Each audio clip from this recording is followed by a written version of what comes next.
اور ملازمت دائمہ حاصل ہے۔ تو حضرت انس ابن مالک رضی اللہ عنہ کے فرمان کو، قول کو صحیح بخاری کی ان روایات اور حضرت انس ابن مالک کے فرمان جو صحیح بخاری سے میں پیش کر چکا ہوں، اس کے سامنے اگر ہم اس کی توضیح اور تشریح کرتے ہیں تو یہ بالکل واضح ہوتا ہے کہ حضرت انس ابن مالک رضی اللہ تعالیٰ عنہ جن لوگوں کی نفی کر رہے ہیں وہ نفی کر رہے ہیں صحبت خاصہ کی، کہ یہ جو لوگ جنہوں نے رسول اکرم صلی اللہ علیہ وسلم کو دیکھا ہے، حضور کی زیارت کی ہے، ان کو صحبت خاصہ حاصل نہیں ہے، اور یہ وہ بھی نہیں ہے جنہوں نے دو قبلوں کی طرف منہ کر کے نماز پڑھی۔ اور اس پر ایک اور میں مزید حوالہ پیش کروں گا سیدنا فاروق اعظم رضی اللہ تعالیٰ عنہ کے حوالے سے۔ امام ابن حجر عسقلانی نے الاصابہ فی تمییز صحابہ کی جلد نمبر 1 ہے میرے پاس، اور اس کا صفحہ نمبر میرے پاس ہے 11، مکتبہ المعروفیہ کوئٹہ پاکستان سے چھپی ہے۔ پوری تفصیل کے ساتھ یہ روایت بیان کی ہے کہ حضرت ابو سعید خدری رضی اللہ عنہ صحابی رسول کے سامنے ایک شخص آیا۔ حضرت ابو سعید صحابی وہ ٹیک لگا کے بیٹھے ہوئے تھے، وہ شخص آیا، حضرت علی المرضی اور حضرت امیر معاویہ کا تذکرہ چھڑ گیا۔ تو حدیث میں آتا فتنا والا رجل معاویہ تھا، اس شخص نے حضرت معاویہ کے بارے میں اپنی زبان کو کھولا، حضرت معاویہ کے بارے میں کوئی نازیبہ کلمہ کہا، اپنی زبان کو ان کے بارے میں جب کھولا تو حضرت ابو سعید خدری رضی اللہ عنہ فوراً اٹھ کے بیٹھ گئے، ٹیک لگا کے بیٹھے تھے، فوراً اٹھ کے بیٹھ گئے اور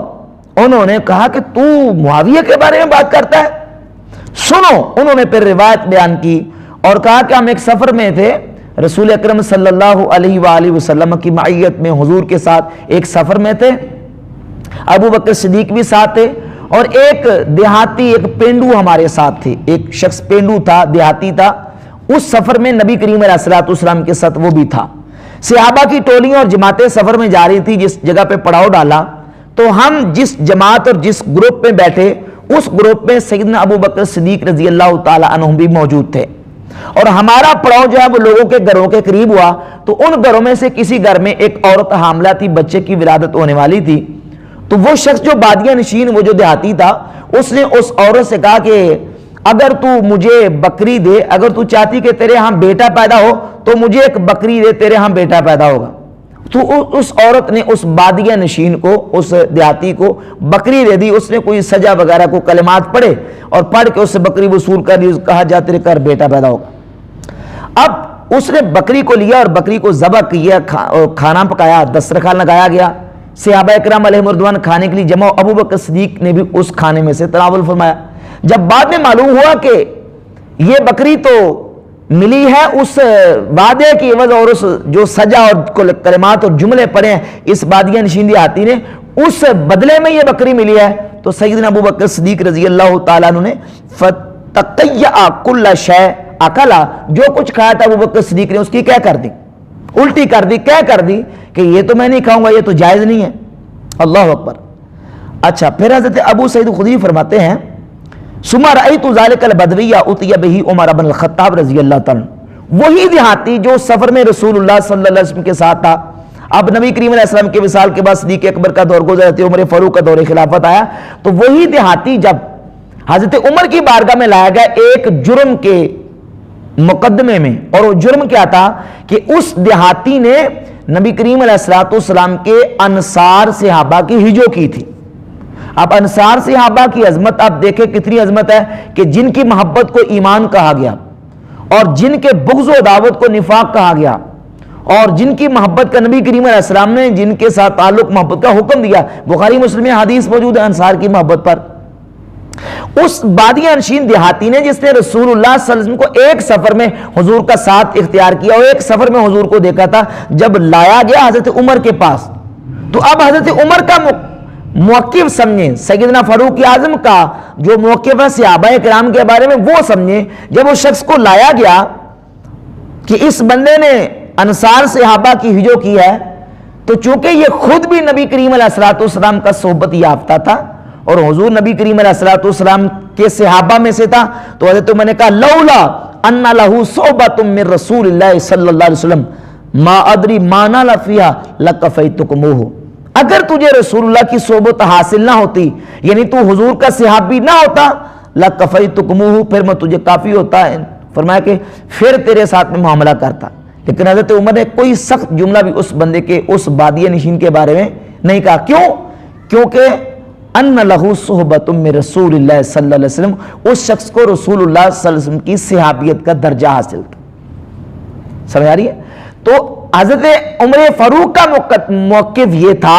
کہ جس کو ایک سفر میں بھی رسول اللہ صلی اللہ علیہ وسلم کی صحبت حاصل ہو جائے وہ بھی اللہ کے نبی علیہ الصلوۃ والسلام کا صحابی. تو حضرت انس بن مالک رضی اللہ تعالیٰ کے فرمان کا جو صحیح محمل ہے وہ یہی ہے کہ وہ صحبت خاصہ کی نفی کرتے. امام ابن جسکلانی رحمۃ اللہ علیہ اس روایت کو بیان کر کے فرماتے ہیں کہ رجال ھذا الحدیث ثقات, اس حدیث کے رجال ثقہ ہیں. وقد توقف عمر رضی اللہ تعالیٰ عنہ عن معاتبتہ فضلا عن معاقبتہ, حضرت عمر بجائے اس کے کہ اس کو کوئی سزا دیتے انصار کی ہجو کرنے پر, حضرت عمر نے نہ تو سزا دی نہ ہی کوئی سخت بات کی, کوئی سخت جملہ بھی نہیں کہا حضرت عمر ان کے بارے میں. لِكَوْنِهِ عَالِمَ أَنَّهُ لَقِيَ النَّبِيَّ صلی اللہ علیہ وسلم, اس واسطے کہ حضرت عمر جانتے تھے کہ یہ وہ بندہ ہے جس نے اللہ کے رسول صلی اللہ علیہ وسلم کے ساتھ ملاقات کی. تو معلوم ہوا کہ حضرت عمر رضی اللہ عنہ کے موقف کے مطابق بھی جو نبی کریم صلی اللہ علیہ وسلم کی ذات اقدس کے ساتھ جس نے ایک دفعہ بھی ملاقات کی ہے ایمان کی حالت میں اور دنیا سے ایمان کی حالت میں, کیا وہ حضور کا کیا ہے صحابی. لہذا یہ روایت بھی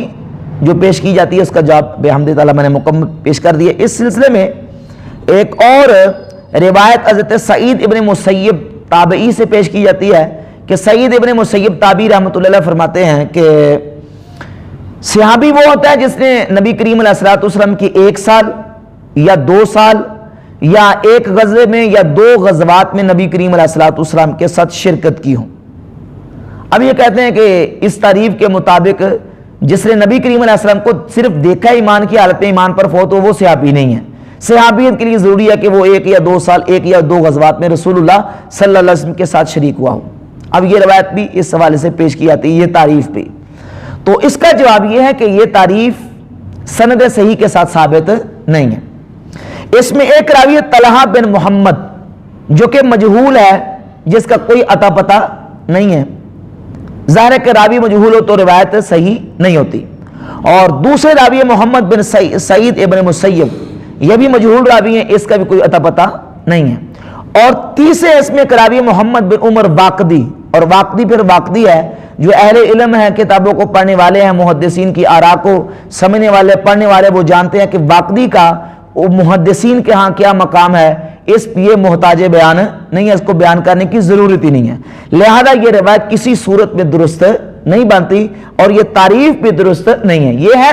سند کے اور روایت کے اعتبار سے, اور اگر اس کو درایت کے اعتبار سے دیکھا جائے تو اس کا مطلب یہ نکلے گا جس نے نبی کریم علیہ السلام کے ساتھ کسی غزوہ میں شرکت نہیں کی وہ صحابی نہیں. تو ظاہر ہے کہ غزوات اور جنگیں ہجرت کے بعد ہوئی ہیں, تو جو نبی کریم علیہ الصلوۃ والسلام کے صحابہ ہجرت سے پہلے وصال کر چکے وہ حضور کے صحابی نہیں ٹھہریں گے, حالانکہ وہ بھی نبی پاک علیہ الصلوۃ والسلام کے کیا ہیں صحابی ہیں. اور پھر جو ازواج طیبات ہیں اور دیگر جو صحابیات ہیں جنہوں نے کسی جنگ میں جا کے نبی کریم علیہ الصلوۃ والسلام کے ساتھ کافروں کے خلاف قتال لڑائی نہیں کی, وہ بھی صحابیہ اس تعریف کے مطابق نہیں بنے گی. امام حسن و حسین رضی اللہ تعالیٰ عنہما وہ بھی اس تعریف کے مطابق صحابی نہیں بنتے, حالانکہ وہ سارے کے سارے کیا ہیں نبی کریم علیہ السلام کے صحابہ کرام علیہ مردوان میں ان کا ایک عظیم مرتبہ اور مقام ہے. عبداللہ بن زبیر رضی اللہ تعالیٰ بھی اس تعریف کے مطابق صحابی نہیں بنتے. اور اسی طرح وہ صحابہ کرام علیہ مردوان جو بیمار تھے یا بوڑھے تھے یا جنگ میں جانے کی استطاعت نہیں رکھتے تھے وہ بھی اس تعریف کے مطابق صحابی نہیں بنتے, حالانکہ وہ سارے کے سارے کیا ہیں صحابی ہیں. لہذا روایت و درایت دونوں اعتبار سے سعید ابن مسیب سے یہ جو منسوب صحابی کی تعریف ہے یہ تعریف درست نہیں ہے. اسی طرح ایک روایت مسند احمد اور دیگر کتابوں سے سیدنا ابو سعید خدری رضی اللہ تعالیٰ سے پیش کی جاتی. ابھی تو میں نے علی صحابہ فی تمییز صحابہ سے پیش کی ہے. ابو سعید خدری رضی اللہ تعالیٰ وہ صحابیت کا اعتبار کرتے ہیں جس نے نبی کریم علیہ الصلوۃ والسلام کی ایک مرتبہ ایک سفر میں صحبت اختیار کی, اس کو صحابی سمجھتے ہیں. اب ایک اور روایت مسند احمد بن حنبل سے پیش کی جاتی ہے